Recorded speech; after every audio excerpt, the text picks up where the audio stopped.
Hello students, good morning. Once again I welcome you in the today's science class. Now you know that last timing I explained to you that how a flower change into a fruit. मतलब last video में हमने पढ़ा था बेटा कि एक flower जो होता है वो फ्रूट के अंदर किस तरह से चेंज होता है और उसके अंदर इन शॉर्ट मैंने आपको दोबारा रिपीट कर रहा हूं कि जो भी कोई फ्लावर होता है उसके अंदर दो प्रोसेस कंप्लीट होती है. First one pollination, then after fertilisation. इन दोनों प्रोसेस के बाद कंप्लीट होने के बाद एक फ्लावर जो होता है it convert into the fruit. तो यहां पर हम बताएं आपको पोलिनेशन मींस, हमने दोबारा रिपीट कर रहा हूं मैं, transfer of pollen grains from anther to stigma. This is known as pollination. Two types होता है, सेल्फ पोलिनेशन और क्रॉस पोलिनेशन. और फर्टिलाइजेशन की बात करें, fusion of male and female gamete is called fertilisation. Plant के अंदर मेल गैमीट हम पोलन ग्रेन्स को मानते हैं, फीमेल गैमीट ओव्यूल्स को मानते हैं, तो इन दोनों का फ्यूजन होना कहलाता है फर्टिलाइजेशन. और लास्ट वीडियो में हमने एक बात और बताई थी बेटा, आफ्टर पोलिनेशन एंड फर्टिलाइजेशन, मतलब उसमें हमने दो बात बताई थी कि ovary convert into the fruits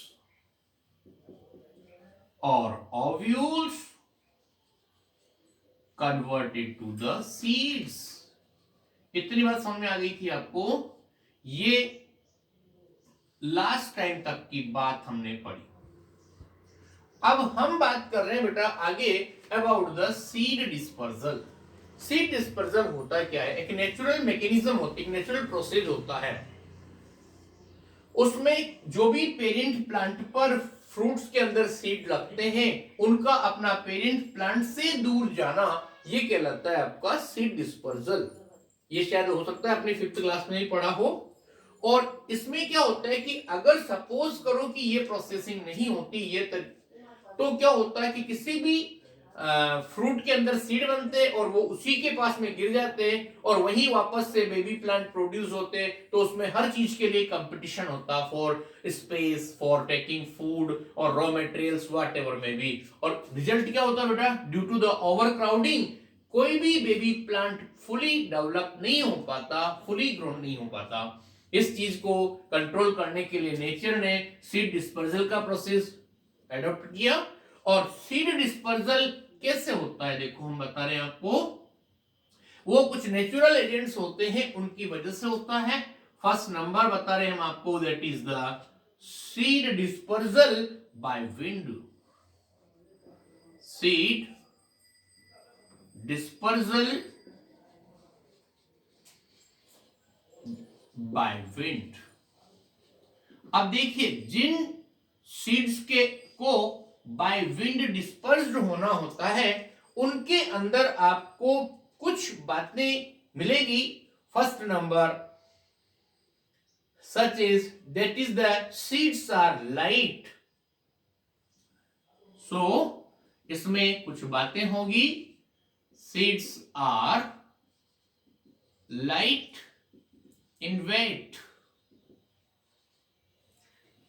okay, light in weight. और they have parachute like structure. That is, they have parachute like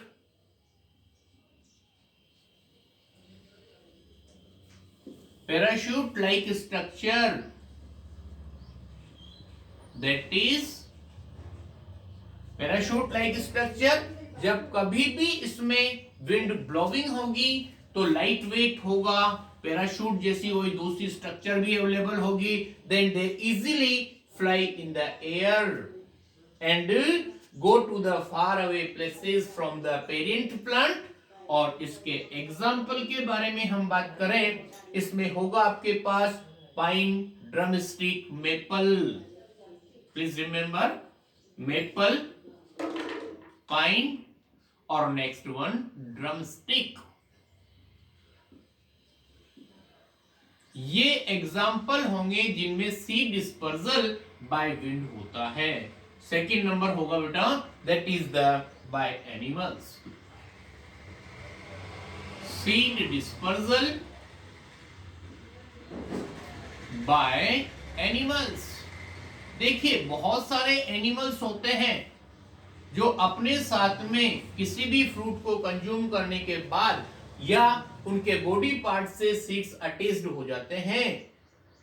इसमें देखो कुछ बात लिखिए, man and animals eat the fruit and disperse the seed.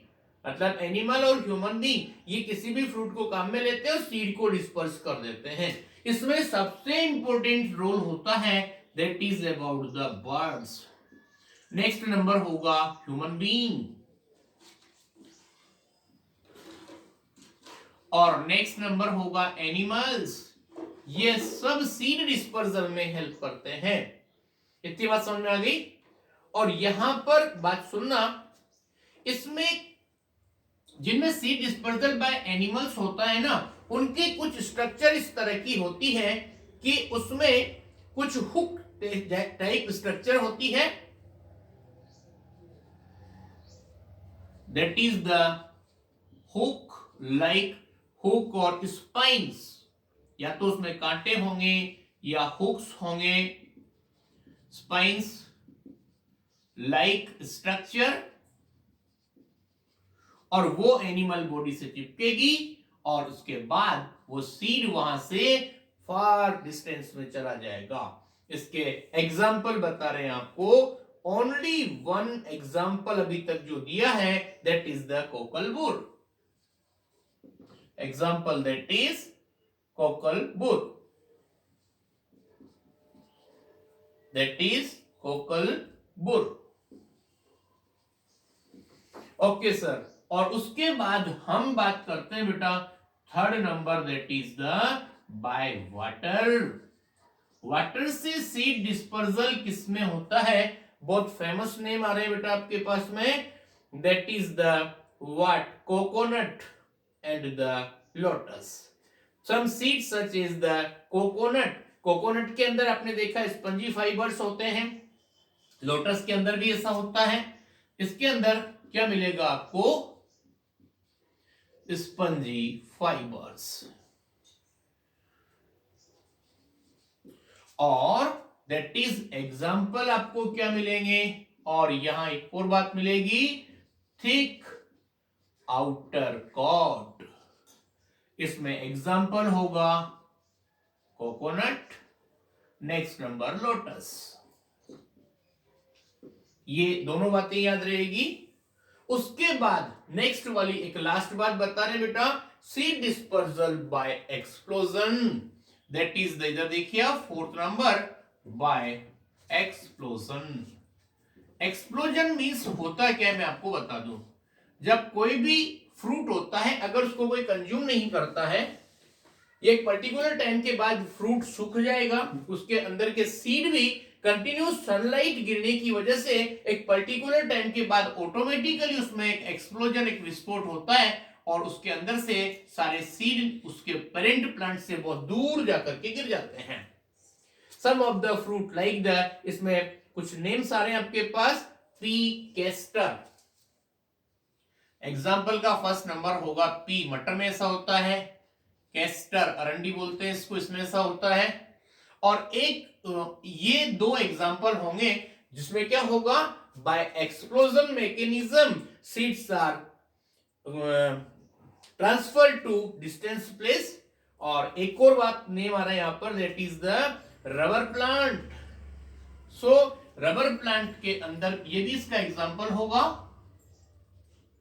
That is the rubber plant. ये तीनों example हो गए आपके by explosion.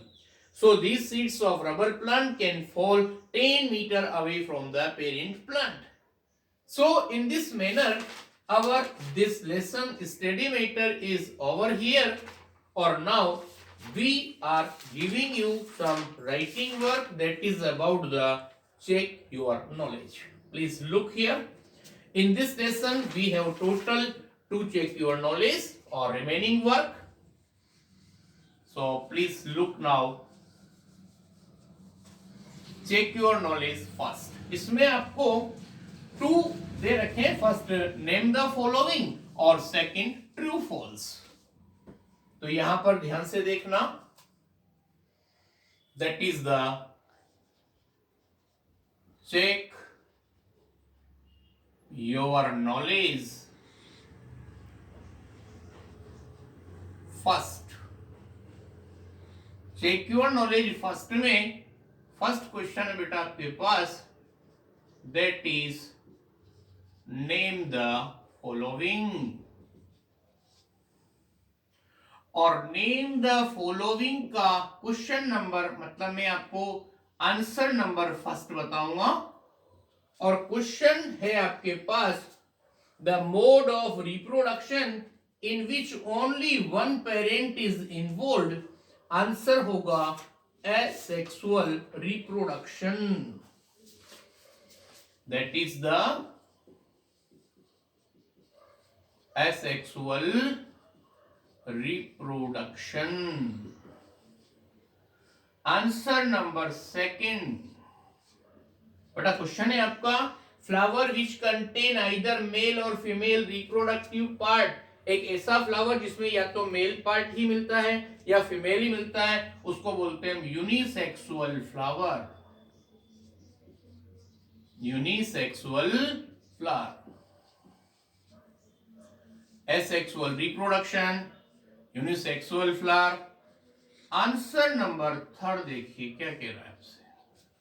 Answer number third is the transfer of pollen grains from anther to stigma of the same flower.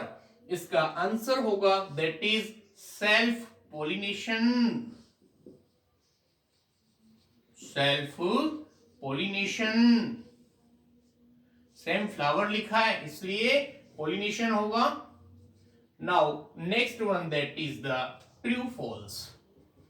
Second question ये होगा आपका true और false.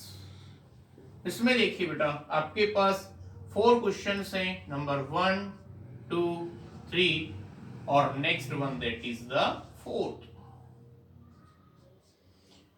So please remember every check your knowledge must be completed by you.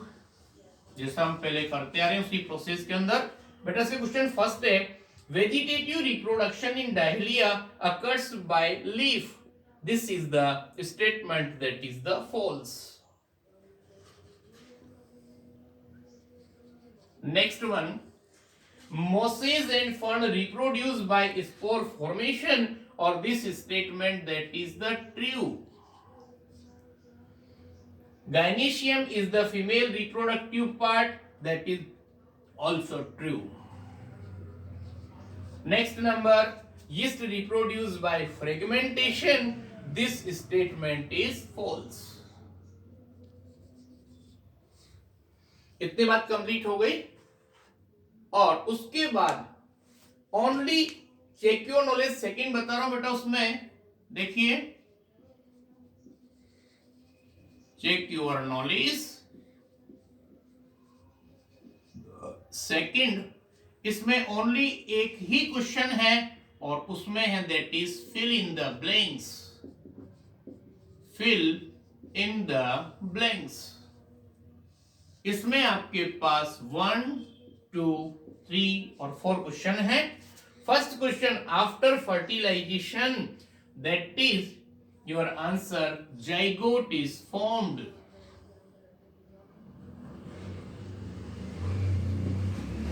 Okay, next one, pollen grains develop pollen tube and grow through the style. इसमें 2 option है, first में pollen आएगा और उसके बाद होगा बेटा style. Answer number third, that is the seed dispersed by winds are very dash in weight. इसमें लाइट आंसर होगा। और लास्ट नंबर है आपके पास, sorry for it, fourth number है, after fertilisation the dash grow into fruit. Answer ovary. और next number देखिए बेटा, that is the 5th number, a seed need air water and sunlight to germinate. Answer will be sunlight. Okay, This is the your writing matter of JQ knowledge. Do complete. Thank you very much. Or we will meet now next time in the next video. Okay.